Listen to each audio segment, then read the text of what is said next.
Hello friends, welcome to my channel.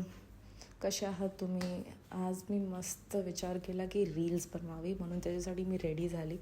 तर मस्त चकाचक तोंड धुवून एकदम त्याच्यानंतर मी त्याच्यावरती मस्त मॉइश्चरायझर लावलं आहे.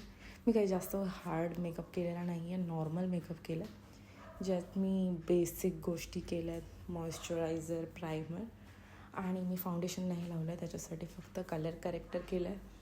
त्यानंतर थोडंसं कन्सील केलं आहे आणि त्यानंतर मी ब्लश मस्तपणे, हे बघा मी प्रायमर यूज केलं ह्याच्यासाठी. प्रायमर यूज केल्यानंतर मला बेसिकच मेकअप येतं, मला खूप चांगलावाला मेकअप येत नाही. सो प्लीज डोंट जज मी. मी काही गोष्टी बघूनच आता शिकते. हा लिप बाम जो मी यूज केला आहे, तो लिप बाम मी घरी बनवला आहे बीटरूटचा. तर पाहिजे तर मी ह्याचा व्लॉग पुढच्या ह्याच्यात बनवून टाकीन शॉर्ट्समध्ये. खूप इझी आहे आणि खूप मस्त आहे, जे की यूज केल्यावरती समजेलच तुम्हाला. त्यानंतर मस्त कलर करेक्टर केलं आहे, बिकॉज मला डार्क सर्कल्स वगैरे भरपूर झालेत सध्या, त्यासाठी. आणि त्याच्यानंतर मस्त ब्लश यूज केलं. ब्लश यूज केल्यानंतर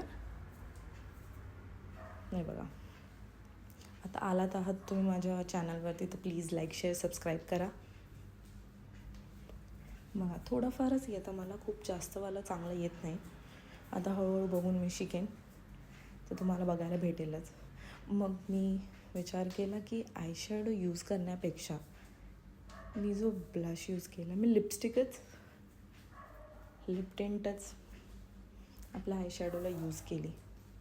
एवढं पण काही खराब नव्हतं वाटत. असं पिंकी ग्लो येत होता माझ्या चेहऱ्यावरती. भरपूर टायमानंतर केला होता म्हणून थोडंसं मला पण वेगळंच वाटत होतं, बट आय ट्राईड. असं बघा, थोडंसं आयशॅडो यूज केलं आईजला. आयशॅडो पण नव्हतं, जबकी लिप टिंटच मी तिथे यूज केलं होतं म्हणून. त्यानंतर मस्त मी ड्रेस चेंज वगैरे केलं, थोडीशी रील्स बनवले. आणि त्यानंतर एवढा पसारा झाला होता ना माझ्या घरात, जो मलाच उचलायचा होता आणि जो की मी उचलतो आहे, म्हणजे आता उचलेल. बघा, मग चला भेटू मग पुढच्या ब्लॉगमध्ये. तर आला तर बघून जा माझी व्हिडिओ आणि लाईक करा.